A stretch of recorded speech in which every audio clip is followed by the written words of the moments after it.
कभी कभी जिंदगी सिर्फ एक रोटी से बदल जाती है, पर क्या हो जब वो रोटी आपको दौलत, रहस्य और दर्द की ऐसी दुनिया में ले जाए जहां से वापस लौटना नामुमकिन हो। सीमा कभी हंसती खिलखिलाती, सपनों से भरी हुई एक साधारण लड़की थी। उसका जीवन एक छोटे से गांव में उसके पति रमेश और बेटे चिराग के साथ बेहद सादगी से गुजरता था। रमेश मेहनत मजदूरी करता और सीमित कमाई के बावजूद दोनों की छोटी सी दुनिया में खुशियां भरने की कोशिश करता। सीमा अक्सर कहती, रमेश, हमारे पास भले ही ज्यादा नहीं है, लेकिन ये छोटा सा घर ही हमारी दुनिया है। रमेश उसे हंसकर जवाब देता, एक दिन मैं तुम्हें इस दुनिया की सारी खुशियां दूंगा। लेकिन किस्मत को कुछ और ही मंजूर था। एक दिन फैक्ट्री में काम करते समय बड़ा हादसा हुआ और रमेश की मौके पर ही मौत हो गई। हादसे के पीछे लापरवाही का दोष किसी और का था, लेकिन इसकी सजा सीमा को मिली। रमेश के घरवालों ने उसे अशुभ कहकर घर से निकाल दिया। वो अपने छोटे बेटे चिराग को गोद में लिए सड़क पर आ गई। भूख, गरीबी और बेबसी के अंधेरों में उसकी जिंदगी डूबने लगी। कुछ दिनों तक सीमा ने मजदूरी की कोशिश की, लेकिन हर जगह उसे ठुकरा दिया गया। उसके पास न रहने की जगह थी, न खाना। आखिरकार मजबूरी में वो भीख मांगने लगी। एक ठंडी, अंधेरी रात को सीमा अपने बेटे को गोद में लेकर सड़क किनारे बैठी थी। बच्चा भूख से रो रहा था। सीमा कांपते हाथों से लोगों से कहती, भैया, बस एक रोटी दे दो, मेरे बच्चे ने कल से कुछ नहीं खाया। लेकिन लोग उसकी ओर देखे बिना आगे बढ़ जाते। कोई कहता, अरे छोड़ो, ये रोज यहां बैठती है। कोई कहता, अपनी मेहनत करे, हम क्यों दें। उस पल सीमा को ऐसा लगा जैसे पूरी दुनिया ने उसे छोड़ दिया है। वो जमीन पर बैठकर फूट फूट कर रोने लगी और आसमान की ओर देखते हुए बोली, हे भगवान, क्या मेरी पुकार कोई नहीं सुनेगा। तभी अचानक दूर से एक चमचमाती फॉर्च्यूनर गाड़ी आई और सीमा के सामने आकर रुकी। भीड़ इकट्ठा हो गई। किसी ने फुसफुसाकर कहा, अरे, ये तो शहर का सबसे बड़ा उद्योगपति अर्जुन मल्होत्रा है। अर्जुन गाड़ी से उतरा। उसका चेहरा ठंडा और सख्त था। सीमा रोते हुए बोली, साहब, बस एक रोटी दे दीजिए, मेरा बच्चा भूख से मर जाएगा।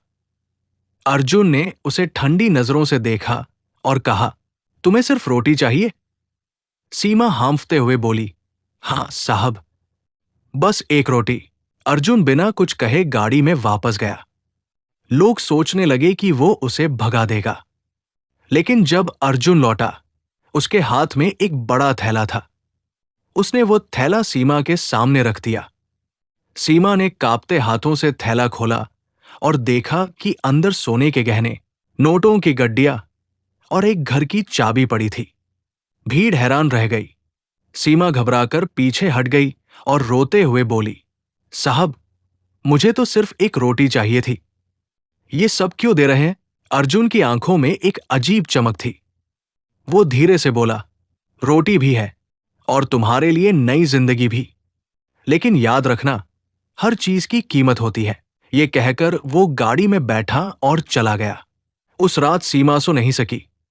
उसका मन बार बार अर्जुन के शब्दों को दोहराता। सुबह वो लोगों के बीच चर्चा का विषय बन गई।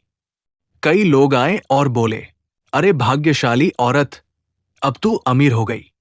पूरा शहर तेरे नाम की चर्चा कर रहा है। लेकिन उसी शाम सीमा के बेटे चिराग को तेज बुखार चढ़ गया। सीमा उसे अस्पताल ले गई, लेकिन डॉक्टर ने कहा कि उसे कोई अजीब बीमारी है जो साधारण नहीं है। सीमा डर गई। वो दौलत और गहनों को देखती और सोचती कि कहीं ये सब दौलत अशुभ तो नहीं। तभी अर्जुन के एक पुराने नौकर ने उससे मिलने आकर फुसफुसाते हुए कहा, बीबी जी, सावधान रहना। अर्जुन साहब की दौलत कभी भी किसी के भले के लिए नहीं रही। उन्होंने बहुत लोगों का खून चूसा है इस दौलत के लिए। ये सुनते ही सीमा के रोंगटे खड़े हो गए। अगली सुबह टीवी पर खबर चली, शहर के मशहूर उद्योगपति अर्जुन मल्होत्रा का दिल का दौरा पड़ने से अचानक निधन हो गया। खास बात यह है कि उन्होंने अपनी पूरी संपत्ति एक अनजान महिला सीमा के नाम कर दी है। सीमा के हाथ से थैला गिर गया। भीड़ में लोग चिल्लाने लगे, ये वही औरत है जिसे कल अर्जुन ने दौलत दी थी। सीमा रोते हुए घर की ओर भागी। थैले में उसे एक पुराना खत मिला। खत में अर्जुन ने अपने पाप का खुलासा किया था। सीमा, सालों पहले मैंने एक गलती की थी। तुम्हारे पति रमेश मेरे फैक्ट्री में काम करते थे। वो हादसा जिसने उनका जीवन लिया, वो मेरी लापरवाही से हुआ। मैंने सच छिपा लिया और तुम्हें बेघर बेसहारा छोड़ दिया। जब मैंने तुम्हें सड़क पर भीख मांगते देखा और सुना कि तुम्हें सिर्फ एक रोटी चाहिए, तब मेरी आत्मा कांप गई। ये दौलत, ये गहने, ये घर, ये सब तुम्हारा हक है, लेकिन ये दौलत सिर्फ तुम्हें नहीं, तुम्हारे बेटे को भी खतरे में डाल सकती है। इसे संभालना, नहीं तो वही होगा जो मेरे साथ हुआ। अंधेरा जो पीछा नहीं छोड़ता। सीमा को अब एहसास हुआ कि अर्जुन का अचानक दिया गया उपकार दरअसल उसके अपराधबोध और श्रापित दौलत का बोझ था। धीरे धीरे उसके आसपास अजीब घटनाएं होने लगी। रात को अजनबी कदमों की आहट, घर में परछाइयों का घूमना, चिराग का अचानक चुप हो जाना और बीमार पड़ जाना। गांव के एक बुजुर्ग पंडित ने सीमा से कहा, बेटी, ये दौलत इंसानियत का नहीं, पाप का फल है। अगर इसे सही तरीके से नहीं संभाला तो ये तुझे भी निगल जाएगी। सीमा का मन टूट चुका था। वो सोचने लगी कि ये सब उसने क्यों स्वीकार किया।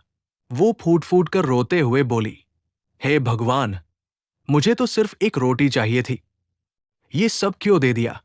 सीमा ने अंततः फैसला किया कि वो इस दौलत को अपने पास नहीं रखेगी। उसने अर्जुन के गुनाहों से कमाई संपत्ति को गरीबों में बांटना शुरू किया। उसने एक आश्रम खोला जहां बेघर और भूखे लोग पेट भर सकें। जैसे जैसे उसने नेक काम किए, उसके बेटे की तबीयत सुधरने लगी और अजीब घटनाएं भी धीरे धीरे कम होने लगी। अंत में सीमा ने आसमान की ओर देखा और कहा, भगवान, आपने मुझे सिखाया कि भूख सिर्फ पेट की नहीं होती, आत्मा की भी होती है। आज मैं अपने बेटे और अपनी आत्मा दोनों को भूख से मुक्त कर रही हूं। कभी कभी एक रोटी मांगने वाले को पूरी दुनिया मिल जाती है, लेकिन असली तृप्ति सिर्फ इंसानियत बांटने में होती है।